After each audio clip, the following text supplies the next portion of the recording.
آج ہم انشاءاللہ اللہ سبحانہ وتعالی کے نام الملک پر بات کریں گے۔ الملک کا معنی ہے حقیقی بادشاہ۔ قرآن مجید میں اللہ سبحانہ وتعالی کا ارشاد ہے فَتَعَالَى اللَّهُ الْمَلِكُ الْحَقُّ لَا إِلَٰهَ إِلَّا هُوَ رَبُّ الْعَرْشِ الْكَرِيمِ۔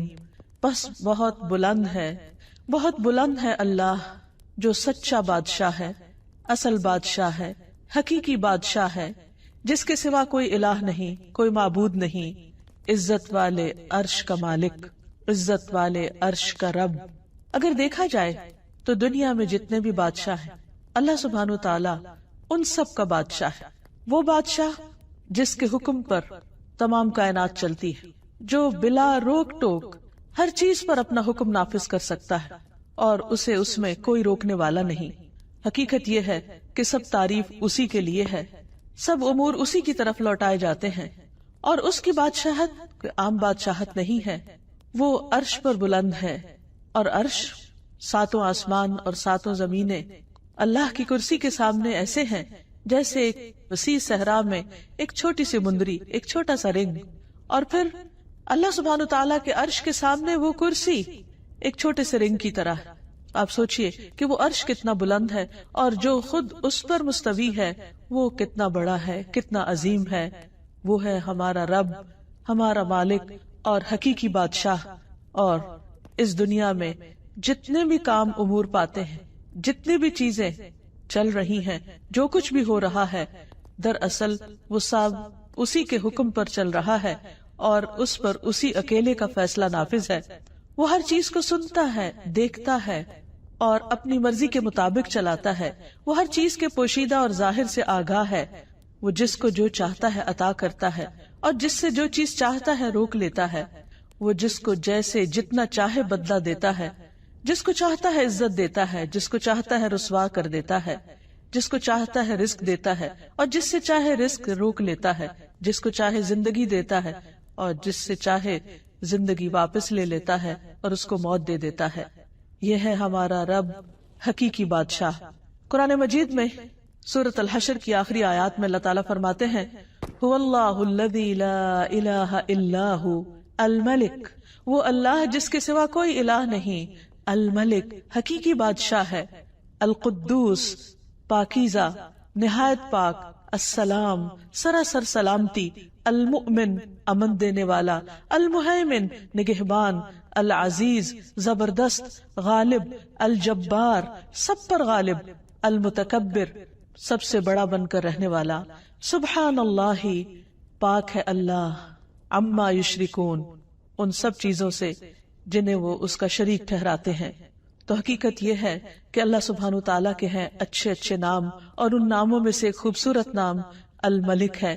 حضرت علی رضی اللہ عنہ کہتے ہیں کہ جب نبی صلی اللہ علیہ وسلم نماز کے لیے کھڑے ہوتے تو آغاز یوں کرتے اللہم انت الملک لا الہ الا انت۔ اے اللہ تو ہی بادشاہ ہے، تو ہی اصل بادشاہ ہے، تیرے سوا کوئی الہ نہیں۔ اور یہ اللہ کے رسول ہیں صلی اللہ علیہ وسلم جو اللہ سبحانہ تعالیٰ کی بادشاہت کا اعتراف کر رہے ہیں۔ آپ صلی اللہ علیہ وسلم نے یہ بھی فرمایا کہ اللہ تعالیٰ زمین کو مٹھی میں لے لے گا اور آسمانوں کو اپنے دائیں ہاتھ میں لپیٹ لے گا، پھر فرمائے گا انا الملک، انا الملک، میں ہوں اصل بادشاہ، میں ہوں اصل بادشاہ۔ اینا ملوک الارض، کہاں ہے زمین کے بادشاہ؟ اور اس دن بادشاہت صرف اور صرف اللہ ہی کے لیے ہوگی۔ الملک یومئذ للہ، آج حکومت، بادشاہت، اختیار، اقتدار، قبضہ سب صرف اور صرف اللہ کے ہاتھ میں ہے۔ نبی صلی اللہ علیہ وسلم نے فرمایا جب رات کا ایک تہائی حصہ گزر جاتا ہے تو اللہ تعالیٰ آسمان دنیا پر نزول فرماتے ہیں اور اعلان کرتے ہیں انا الملک، انا الملک، میں ہوں بادشاہ، میں ہوں بادشاہ۔ کون ہے جو مجھ سے دعا کرے تو میں اسے قبول کر لوں؟ یعنی بادشاہ حقیقی جو عرش عظیم کا مالک ہے وہ ہمیں پکارتا ہے اور ہم سے چاہتا ہے کہ ہم اس سے مانگیں اور وہ ان سب کو عطا کرے جو وہ چاہیں۔ کون ہے جو مجھ سے سوال کرے کہ میں اسے عطا کروں؟ کون ہے جو مجھ سے بخشش مانگے تو میں اسے بخش دوں؟ اور یہ اعلان مسلسل طلوع فجر تک ہوتا رہتا ہے۔ اس وقت بھی اللہ سبحانہ تعالیٰ اپنا تعارف الملک کے طور پہ کرواتے ہیں کہ بندو یاد رکھو میں ہوں تمہارا حقیقی بادشاہ، اور جو حقیقی بادشاہ ہے وہ بادشاہ مطلق ہے، ایبسولوٹ اتھارٹی ہے اس کے پاس، وہ جو جب جیسے چاہے کرے. تبارک الذی بیدہ الملک وہو علی کل شیء قدیر. بہت برکت والا ہے وہ جس کے ہاتھ میں ہر چیز کا کنٹرول ہے، بادشاہت ہے، اور وہ ہر چیز پر پورا اختیار رکھتا ہے، پوری قدرت رکھتا ہے.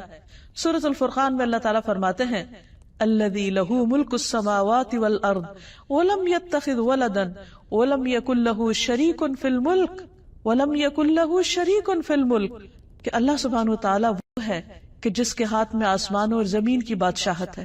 یعنی وہ صرف زمین کا نہیں بلکہ آسمانوں کا بھی بادشاہ ہے، اور آسمانوں میں جو مخلوق رہتی ہے اور جو کچھ بھی اس نے بنایا ہے ان سب کا بادشاہ حقیقی ہے. وَلَمْ يَتَّخِذْ وَلَدًا، اور وہ ایسا بادشاہ ہے جس کا کوئی بیٹا نہیں ہے، کوئی اس کے اقتدار میں کہیں سے بھی شریک نہیں. وَلَمْ يَتَّخِذْ وَلَدًا وَلَمْ يَكُنْ لَهُ شَرِيكٌ فِي الْمُلْكِ، اور اس کی بادشاہت میں کوئی بھی شریک نہیں، یعنی مکمل اختیار رکھنے والا. دنیا میں بادشاہ یا جہاں بھی صاحب اقتدار لوگ ہوتے ہیں تو وہ بعض اوقات دوسروں کے مشورے کے ساتھ چلتے ہیں، دوسروں کی مدد کے ساتھ چلتے ہیں. ان کی حکومت کو چلانے کے لیے ایک فوج چاہیے ہوتی ہے، خزانہ چاہیے ہوتا ہے، لیکن اللہ سبحانہ وتعالی ہر چیز کے اوپر مکمل اختیار رکھتا ہے. اسے کسی کی بھی مدد اور کسی کے بھی خزانوں کی ضرورت نہیں، تمام کے تمام خزانے اس کے اپنے ہاتھ میں ہیں. پھر یہ ہے کہ دنیا میں جب کسی کو بادشاہت ملتی ہے تو ایک محدود وقت کے لیے ملتی ہے، لیکن اللہ سبحانہ وتعالی ہمیشہ سے بادشاہ ہے اور ہمیشہ رہے گا. پھر یہ کہ دنیا کے بادشاہوں سے بہت سی چیزیں اوجھل رہتی ہیں، انہیں معلوم ہی نہیں ہوتی. بعض اوقات ان کے فیصلے عدل و انصاف پر مبنی نہیں ہوتے، بعض اوقات وہ فیصلے کر لیتے ہیں لیکن ان کے فیصلے نافذ ہی نہیں ہوتے، جبکہ اللہ سبحانہ وتعالی کا ہر فیصلہ علم اور حکمت پر مبنی ہوتا ہے اور اس کا ہر فیصلہ نافذ ہوتا ہے. ایسا نہیں کہ وہ حکم دے اور اس کا حکم مانا نہ جائے، وہ کسی کو کچھ کہے اور اس کی تابعداری کی نہ جائے. ہاں، وقتی طور پر اگر انسان کو کچھ اختیار حاصل ہے تو وہ بھی بہت محدود ہے اور اس کے بارے میں بھی اس سے پوچھا جائے گا. تو بحیثیت مسلمان ہمارا اس بات پر پورا یقین اور پورا ایمان ہونا چاہیے کہ اصل بادشاہت اللہ ہی کے لیے ہے، اور اگر زمین پر اللہ نے مجھے کسی بھی معاملے میں کچھ بھی اختیار دیا ہے تو صرف یہ وقتی ہے اور اس کا بھی حساب ہونے والا ہے. لیکن اللہ سبحانہ وتعالی ہی حقیقی بادشاہ ہے. سورۃ المؤمنون میں آتا ہے، اللہ تعالیٰ فرماتے ہیں قُلْ مَنْ بِيَدِهِ مَلَكُوتُ كُلِّ شَيْءٍ وَهُوَ يُجِيرُ وَلَا يُجَارُ عَلَيْهِ، ان سے پوچھئے بتاؤ بادشاہی کس کے ہاتھ میں ہے، بادشاہ کون ہے، اور وہ کون ہے جو پناہ دیتا ہے اور اس کے مقابلے میں کسی کو پناہ نہیں مل سکتی. سورۃ یاسین میں اللہ تعالیٰ فرماتے ہیں فَسُبْحَانَ الَّذِي بِيَدِهِ مَلَكُوتُ كُلِّ شَيْءٍ وَإِلَيْهِ تُرْجَعُونَ. پاک ہے وہ اللہ، وہ ذات جس کے ہاتھ میں ہر چیز کی بادشاہت ہے، ہر چیز پر وہ چھایا ہوا ہے، ہر چیز پر غالب ہے، ہر چیز پر اس کا حکم چلتا ہے، اور تم سب اسی کی طرف لوٹائے جاؤ گے، اسی کے پاس پہنچو گے. پھر وہ تم سے حساب لے گا، تم سے پوچھے گا. اور جہاں تک اختیارات کا تعلق ہے تو دنیا میں جتنے بھی بادشاہ ہیں ان کے پاس جو بھی خزانے ہیں وہ محدود ہیں اور وہ ختم ہو جاتے ہیں، اور ان کو بھرنے کے لیے انہیں مختلف وسائل اختیار کرنے پڑتے ہیں، جبکہ اللہ سبحانہ وتعالی اس کو خرچ کرنے کے لیے کسی سے کچھ لینے کی ضرورت نہیں ہوتی.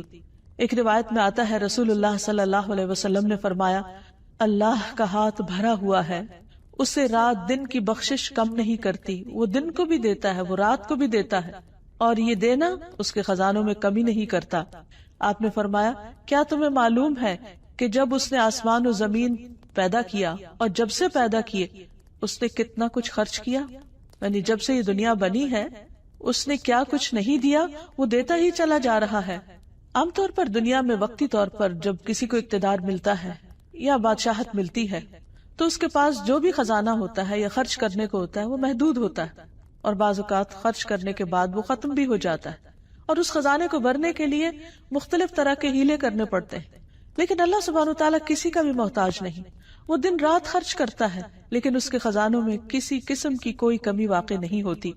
رسول اللہ صلی اللہ علیہ وسلم نے فرمایا اللہ تعالیٰ کا ہاتھ بھرا ہوا ہے اور وہ اس میں سے دن رات خرچ کرتا ہے، لیکن تمہیں معلوم ہے کیا کہ جب سے اس نے آسمان و زمین پیدا کیے ہیں اس نے کتنا خرچ کیا ہے؟ اس نے بھی اس میں یعنی اس وقت سے خرچ کرنے نے اس میں کوئی کمی نہیں کی، یعنی اس کا ہاتھ پھر بھی بھرا ہوا ہے، وہ جتنا بھی دیتا چلا جائے اس کے خزانے کم نہیں ہوتے، وہ کسی کا محتاج نہیں. اسے کسی سے قرض نہیں لینا ہوتا، اسے کسی سے لے کر نہیں دینا، وہ پوری طرح مالک بھی ہے اور پھر بادشاہ بھی ہے۔ پھر فرمایا کہ اس کا عرش پانی پر ہے اور اس کے دوسرے ہاتھ میں ترازو ہے جسے وہ جھکاتا اور بلند کرتا رہتا ہے، یعنی جیسے جس چیز میں چاہے تصرف کرے، اسے کوئی روکنے والا نہیں ہے۔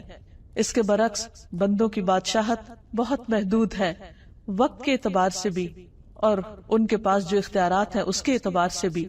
لیکن کتنی حیرت کی بات ہے کہ ہم اگر دنیا میں کسی کے پاس کچھ بھی اختیار ہو تو اس سے فوراً مرعوب ہو جاتے ہیں، اس سے ڈرنے لگتے ہیں، اس کی مرضی کی بات کرنے لگتے ہیں۔ لیکن اس کے برعکس اللہ سبحانہ و تعالی جو پوری کائنات کا بادشاہ ہے اور ہر چیز کا اختیار اس کے پاس ہے، ہم اس سے ڈرتے نہیں، اس کے آگے جھکتے نہیں۔ یہ کس قدر ناسمجھی کی بات ہے، اور بات وہی ہے جو اللہ سبحانہ تعالیٰ نے خود فرمائی، وَمَا قَدَرُ اللَّهَ حَقَّ قَدْرِهِ، انہوں نے اللہ کی قدر ہی نہیں کی جیسا کہ حق ہے اس کی قدر کرنے کا۔ وَالْأَرْضُ جَمِيعًا قَبْضَتُهُ يَوْمَ الْقِيَامَةِ، اور زمین ساری کی ساری اس کے قبضے میں ہوگی قیامت کے دن۔ وَالسَّمَاوَاتُ مَطْوِيَّاتٌ بِيَمِينِهِ، اور آسمان اس کے دائیں ہاتھ میں لپٹے ہوئے ہوں گے، یعنی ہر چیز اس کے قبضہ قدرت میں ہے، اختیار میں ہے۔ اس کے باوجود ہم پوری طرح اس کے آگے نہیں جھکتے، پوری طرح اس کے طریقوں پر نہیں چلتے، اس کو راضی کرنے کی فکر نہیں کرتے۔ اور اس کے برعکس جن کے پاس محدود اختیارات ہیں، چونکہ وہ ظاہر سامنے نظر آتے ہیں، اس لیے انہی سے مرعوب ہو جاتے ہیں، اور اللہ جو الملک الحق ہے، حقیقی بادشاہ ہے، اس کو بھول جاتے ہیں۔ پھر آپ دیکھیے کہ اللہ سبحانہ تعالیٰ جیسی قدرت بھی کسی کے پاس نہیں۔ عبداللہ بن مسعود کہتے ہیں کہ علماء یہود میں سے ایک شخص رسول اللہ صلی اللہ علیہ وسلم کے پاس آیا اور کہا، اے محمد، ہم تورات میں پاتے ہیں کہ اللہ تعالیٰ آسمانوں کو ایک انگلی پر اٹھا لے گا، اور زمین کو ایک اور انگلی پر اٹھا لے گا، اور درختوں کو ایک انگلی پر، اور پانی اور مٹی کو ایک انگلی پر، اور تمام مخلوقات کو ایک انگلی پر، اور پھر فرمائے گا انا الملک، میں ہوں بادشاہ، میں ہوں بادشاہ۔ نبی صلی اللہ علیہ وسلم نے جب اس عالم کی بات سنی تو آپ مسکرا دیے، اور دراصل یہ مسکراہٹ اس یہودی عالم کی تصدیق کے طور پر تھی۔ پھر آپ نے یہ آیت تلاوت فرمائی، وَمَا قَدَرُ اللَّهَ حَقَّ قَدْرِهِ وَالْأَرْضُ جَمِيعًا قَبْضَتُهُ يَوْمَ الْقِيَامَةِ وَالسَّمَاوَاتُ مَطْوِيَّاتٌ بِيَمِينِهِ سُبْحَانَهُ وَتَعَالَى عَمَّا يُشْرِكُونَ، اور ان لوگوں نے اللہ کی قدر نہیں کی جیسا کہ اس کی قدر کرنے کا حق ہے، اور ساری زمین قیامت کے دن اس کی مٹھی میں ہوگی، اس کے ہاتھ میں ہوگی، اور آسمان دائیں ہاتھ میں لپٹے ہوئے ہوں گے۔ وہ ان لوگوں کے شرک سے بالکل پاک اور بلند تر ہے، یعنی لوگ اللہ سبحانہ تعالیٰ کی عظمت کو اس طرح محسوس نہیں کرتے جس طرح کرنا چاہیے۔ پھر یہ بھی یاد رہے کہ اللہ سبحانہ تعالیٰ کی بادشاہت میں کبھی بھی کسی قسم کی کوئی کمی نہیں آئے گی۔ اللہ تعالیٰ فرماتے ہیں، اگر تم سب اولین و آخرین، یعنی سارے کے سارے انسان، اور نہ صرف یہ کہ انسان بلکہ جن بھی، کہ تمہارے اول پہلے انسان سے لے کے آخری انسان تک، اور تمام کے تمام جن پہلے جن سے لے کر آخری جن تک، تم سب اس آدمی کے دل کی طرح ہو جاؤ جو سب سے زیادہ تقوی والا ہو، تو بھی تم میری سلطنت میں کچھ اضافہ نہیں کر سکتے۔ یعنی عام طور پر انسان یہ سمجھتا ہے کہ جب وہ عبادت کرتا ہے یا اللہ کی بندگی کرتا ہے یا کوئی بھی اس کی خاطر کام کرتا ہے تو شاید وہ اللہ تعالیٰ کو فائدہ پہنچاتا ہے، حالانکہ ایسا نہیں ہے۔ اللہ تعالیٰ فرماتے ہیں کہ اگر تم سارے سجدے میں بھی پڑے رہو تو اس سے میری حکومت، میری بادشاہت میں کچھ اضافہ نہیں ہوگا۔ اسی طرح اے میرے بندو، اگر تم سب اولین و آخرین، جن و انس، ایک آدمی کی طرح ہو جاؤ جو سب سے زیادہ بدکار ہے، تو پھر بھی تم میری سلطنت میں کسی قسم کی کوئی کمی نہیں کر سکتے۔ یعنی اگر اس زمین پر اول سے لے کر آخر تک قیامت تک کوئی ایک بندہ بھی کوئی عبادت نہ کرے، کسی قسم کی کوئی تسبیح نہ کرے، کوئی ذکر نہ کرے، کوئی اس کی اطاعت نہ کرے، تو بھی اللہ سبحانہ تعالیٰ کی حکومت میں، بادشاہت میں، اقتدار میں، اختیار میں، اس کی طاقت اور غلبے میں کوئی کمی نہیں آ سکتی، کسی قسم کی کوئی کمی۔ ہم اسے کوئی نقصان نہیں دے سکتے۔ تو پھر یہ سب کچھ اصل میں خود ہمارے اپنے ہی فائدے میں ہے۔ جب ہم اللہ تعالیٰ کی عبادت کرتے ہیں اس کو تو کچھ نہیں ملتا، لیکن یہ عبادت ہمارے لیے باعث سعادت ہوتی ہے۔ جب ہم اس کا ذکر کرتے ہیں تو اس کو کچھ نہیں ملتا، اس لیے کہ زمین و آسمان کی ہر چیز اس کی تسبیح کر رہی ہے، لیکن یہ تسبیح اور یہ ذکر خود ہمارے اپنے دلوں کی تسکین کا باعث بنتا ہے۔ اس لیے بندہ جب بھی اللہ سبحانہ تعالیٰ کی طرف رغبت کرے تو اس سے ڈرتے ہوئے اور اس سے امید رکھتے ہوئے، اس سوچ کے ساتھ نہیں کہ میں اپنی عبادت سے اس کو کچھ فائدہ پہنچانے چلا ہوں۔ پھر فرمایا اے میرے بندو، تم سب اولین و آخرین، جن و انس، ایک صاف چٹیل میدان میں کھڑے ہو جاؤ اور سب مجھ سے مانگو، اور میں تم سب کو وہ سب کچھ دوں جو تم مانگ رہے ہو۔ تو اس سے میری حکومت میں، میری بادشاہت میں اتنی بھی کمی نہیں ہوگی جتنی ایک سمندر کے اندر سوئی ڈالنے کے بعد نکالی جائے اور اس میں جو پانی لگا ہو، تو اتنی قلیل مقدار میں بھی اس سمندر کے مقابلے میں جو کمی ہوتی، میری بادشاہت میں وہ بھی کمی نہیں ہوگی۔ تو اس سے پتہ چلتا ہے کہ اللہ سبحانہ وتعالیٰ کی بادشاہت کیسی ہے، اور اس کے خزانے کیسے ہیں، اور اس کی حکومت کیسی ہے، اور اس کا اقتدار کیسا ہے۔ پھر آپ دیکھیے کہ اس کی بادشاہت کی وسعت، اس کا بھی ہم اندازہ نہیں کر سکتے۔ نبی صلی اللہ علیہ وسلم نے فرمایا میں خوب جانتا ہوں کہ اہل جہنم میں سے کون سب سے آخر میں نکلے گا۔ وہ ایک ایسا شخص ہوگا جو اپنے گھٹنوں کے بل رینگتا ہوا جنت میں داخل ہوگا، یعنی جہنم سے گھٹنوں کے بل گھسٹتا ہوا باہر نکلے گا، تو اللہ سبحانہ وتعالیٰ اسے حکم دیں گے کہ جاؤ جنت میں داخل ہو جاؤ۔ وہ جنت میں آئے گا، لیکن اسے ایسے معلوم ہوگا کہ جیسے جنت بھری ہوئی، تو واپس اللہ تعالیٰ کے پاس جائے گا اور کہے گا یا رب جنت تو بھر گئی ہے۔ اللہ تعالیٰ اسے فرمائیں گے کہ جاؤ جنت میں چلے جاؤ۔ پھر وہ جائے گا، پھر وہ دیکھے گا کہ جنت بہت آباد ہے، وہ واپس آئے گا اور کہے گا اے رب جنت تو بھری ہوئی معلوم ہوتی ہے، میں نے جنت کو بھرا ہوا پایا ہے۔ تو اللہ تعالیٰ پھر فرمائے گا کہ جاؤ جنت میں داخل ہو جاؤ، میں تمہیں دنیا کی مانند اور اس سے 10 گنا زیادہ دیتا ہوں۔ سوچئے اس دنیا میں کیا کچھ، یعنی عام طور پر ایک انسان کے بس میں نہیں کہ وہ ایک انسان کیا، آج تک اتنی تحقیقات ہوئی، اتنا کچھ انسانوں نے پڑھا لکھا، بڑی بڑی یونیورسٹیاں قائم ہوئی، لیکن پوری زمین کو ایکسپلور نہیں کر سکے اور اس کے پورے خزانوں کو بھی۔ تو اللہ سبحانہ وتعالیٰ جہنم سے نکلنے والے آخری شخص سے فرمائے گا کہ جاؤ میں تمہیں دنیا اور اس جیسی 10 دنیا تمہیں دیتا ہوں، اور یہ وہ ہے جو سب سے آخر میں جنت میں پہنچنے والا ہوگا۔ تو آپ خود سوچئے کہ جن کو جنت الفردوس عطا ہوئی اور جن کو جنت کے بلند درجات نصیب ہوئے، ان کو کیا کچھ اللہ تعالیٰ عطا فرمائیں گے۔ یہ ہے اصل بادشاہ، حقیقی بادشاہ، کہ جس کو جتنا دینا چاہے وہ دے سکتا ہے، اور سب کچھ دینے کے بعد بھی اس کے اپنے خزانوں میں کچھ کمی واقع نہیں ہوتی۔ تو وہ شخص اس پر بہت حیران ہو جائے گا اور کہے گا کہ یا رب تو مجھ سے مذاق کرتا ہے، واقعی اتنا کچھ، یعنی اسے یقین نہیں آئے گا کہ اتنا کچھ بھی مل سکتا ہے۔ تو اس بات پر نبی صلی اللہ علیہ وسلم جب یہ بیان کر رہے تھے تو آپ بھی ہنسنے لگے اور آپ کے سامنے کے دندان مبارک ظاہر ہو گئے، اور آپ کہا کرتے تھے یہ جنت میں سب سے کم درجے والے کا حال ہے، سب سے کم درجے والے کا۔ اور آج انسان دنیا کی حقیر چیزوں کے پیچھے اپنا دین ایمان بیچ ڈالتا ہے اور اللہ سبحانہ وتعالیٰ کو ناراض کر دیتا ہے، اور یہ بھول جاتا ہے کہ اصل اختیار غلبہ اللہ سبحانہ وتعالیٰ کے پاس ہے، اور وہ اپنے فیصلوں میں خود مختار ہے، جو چاہے کرے۔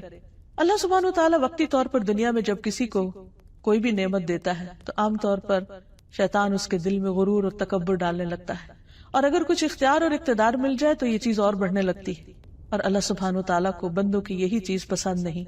رسول اللہ صلی اللہ علیہ وسلم نے فرمایا اللہ عز و جل فرماتے ہیں کہ تکبر میری چادر ہے اور عظمت میری ازار ہے، پس جو کوئی مجھ سے اس کے بارے میں جھگڑا کرے گا میں اسے آگ میں پھینک دوں گا۔ یعنی کسی بھی شخص کو خدا بننے کی ضرورت نہیں۔ اگر کوئی اپنے آپ کو خود مختار اور مالک الملک سمجھتا ہے کہ سب حکومت اور سب اختیار اور سب اقتدار میرے پاس ہے اور مجھے کوئی نقصان نہیں دے سکتا، یا میں سب کچھ کر سکتا ہوں، تو اس سے بڑی غلط فہمی کوئی نہیں۔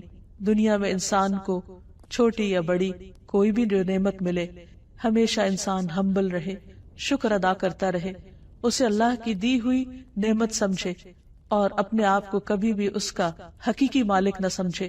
جو کچھ ہے عارضی طور پر ہے، ایک امتحان کے لیے ہے، اور جلد ہمارے ہاتھوں سے نکل جانے والا ہے، اس لیے اصل اختیار اللہ کے پاس ہے۔ پھر اسی طرح یہ بھی یاد رہے کہ اللہ سبحانہ وتعالیٰ کی بادشاہت ایسی بادشاہت ہے کہ جس میں حکم دینے یا روکنے اور کسی بھی چیز کو کرنے کا مکمل اختیار اس کے پاس ہے۔ ارشاد باری تعالیٰ ہے بدیع السماوات والارض وَإِذَا قَضَى أَمْرًا فَإِنَّمَا يَقُولُ لَهُ كُن فَيَكُونُ، آسمانوں اور زمین کا موجد ہے، اور جب کسی کام کے کرنے کا فیصلہ کر لیتا ہے تو بس اتنا کہتا ہے کہ ہو جاؤ، اور وہ ہو جاتی۔ آپ سوچئے کہ دنیا میں اگر کوئی حکم دیتا بھی ہے تو بعض اوقات اس کے حکم، اس کے آرڈیننس، اس کے فرمان کی کیا ویلیو ہوتی، بعض اوقات پوری پوری قوتیں صرف کر کے بھی ایک قانون کو نافذ نہیں کیا جا سکتا، جبکہ اللہ سبحانہ وتعالی صرف اتنا ارادہ کرتے ہیں کہ ہو جاؤ، اور صرف کلمہ کن فرماتے ہیں اور سب کچھ ہو جاتا ہے، اور کوئی اس کو روکنے والا نہیں ہوتا۔ اور اسی لیے ہم ہر نماز کے بعد جو دعا پڑھتے ہیں یا پڑھنے کا حکم دیا گیا کہ اللہم لا مانع لما اعطیت ولا معطی لما منعت ولا ينفع ذا الجد منک الجد، اے اللہ جسے تو دے اسے کوئی روکنے والا نہیں، اور جس سے تو روک دے اسے کوئی دینے والا نہیں، اور کسی مالدار کو اس کا مال تیری بارگاہ میں کوئی فائدہ نہ دے سکے گا۔ یعنی اگر دنیا میں کسی کے پاس کچھ بھی ہے تو وہ دنیا ہی کے چند دن کے فائدے کے لیے ہے، آخرت میں وہ مال دے کر اللہ کو راضی نہیں کر سکتا۔ پھر آپ دیکھیے کہ مخلوق پر، یعنی انسان ہو یا باقی حیوانات ہو، یا جو بھی اللہ سبحانہ وتعالیٰ نے چیزیں بنائی ہیں، بڑے بڑے ستارے اور سیارے جن کی بڑائی کے بارے میں آج انسان تھوڑا بہت کچھ جانتا ہے، ان سب کو کنٹرول کس نے کیا ہوا ہے؟ ان سب پر کس کا حکم چل رہا ہے؟ اور کس نے ان کے لیے جو ضابطہ بنایا ہے اس پر وہ مکمل طور پر پابند بھی ہیں اور اس میں کسی قسم کی کمی بیشی نہیں کرتے۔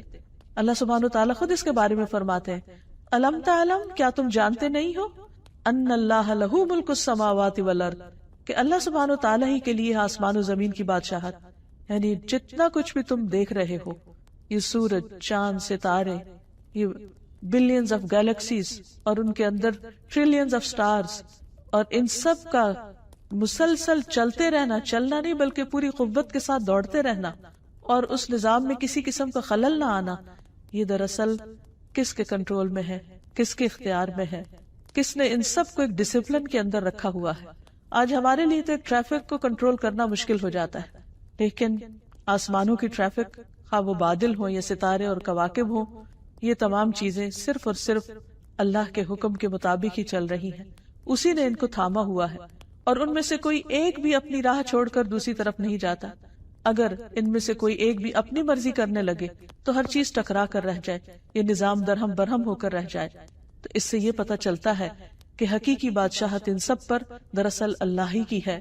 فرمایا یعذب من یشاء ویغفر لمن یشاء، جس کو چاہتا ہے عذاب دیتا ہے اور جسے چاہے بخش دیتا ہے۔ واللہ علی کل شیء قدیر، اور اللہ ہر چیز پر پوری قدرت رکھتا ہے۔ پھر اسی طرح رزق کے سارے معاملات بھی اسی کے اختیار میں ہیں۔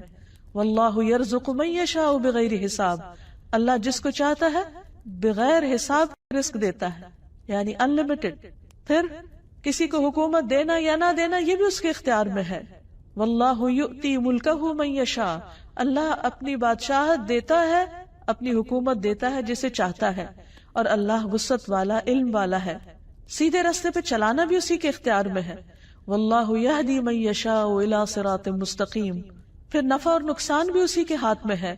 وَإِن يَمْسَسْكَ اللَّهُ بِضُرٍّ فَلَا كَاشِفَ لَهُ إِلَّا هُوَ، اگر اللہ سبحانہ وتعالیٰ تمہیں کوئی نقصان پہنچانا چاہے تو اس کے سوا اسے کوئی ہٹا نہیں سکتا۔ وَإِن يُرِدْكَ بِخَيْرٍ، اور اگر تمہیں کوئی خیر پہنچانا چاہے فَلَا رَادَّ لِفَضْلِهِ، تو اس کے فضل کو بھی کوئی نہیں پھیر سکتا۔ يُصِيبُ بِهِ مَن يَشَاءُ، وہ جس کو چاہتا ہے وہ فضل پہنچاتا ہے، یعنی کوئی اس کو روک نہیں سکتا۔ یصیب بہ من یشاء من عبادہ وہو الغفور الرحیم، اور وہ غفور الرحیم بھی ہے۔ پھر اسی طرح نبوت کا دینا بھی اسی کے اختیار میں ہے، اس نے جس کو چاہا اپنے بندوں میں سے اپنی رسالت کے لیے چن لیا۔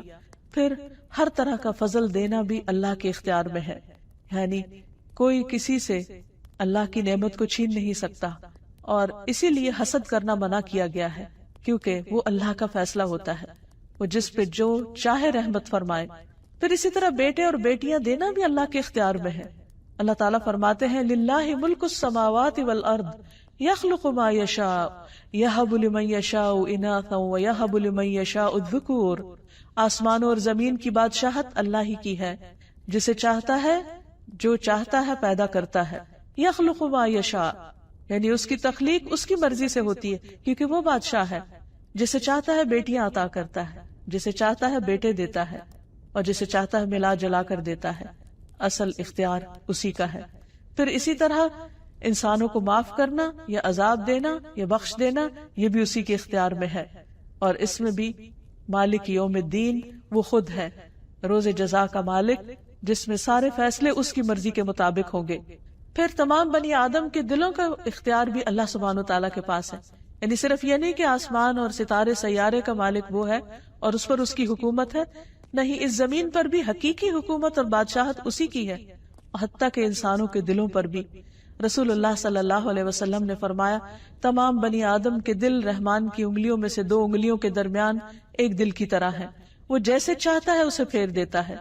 پھر آپ صلی اللہ علیہ وسلم نے فرمایا، اللہم مصرف القلوب صرف قلوبنا علی طاعتک، اے اللہ جو دلوں کا پھیرنے والا ہے، ہمارے دلوں کو اپنی اطاعت پر پھیر دے، یعنی اس کی طرف موڑ دے، کیونکہ اللہ کے لیے کچھ بھی ناممکن نہیں، ہر چیز اسی کے اختیار میں ہے. پھر یہ بھی یاد رہے کہ اللہ سبحانہ تعالیٰ کو کوئی مجبور کرنے والا نہیں.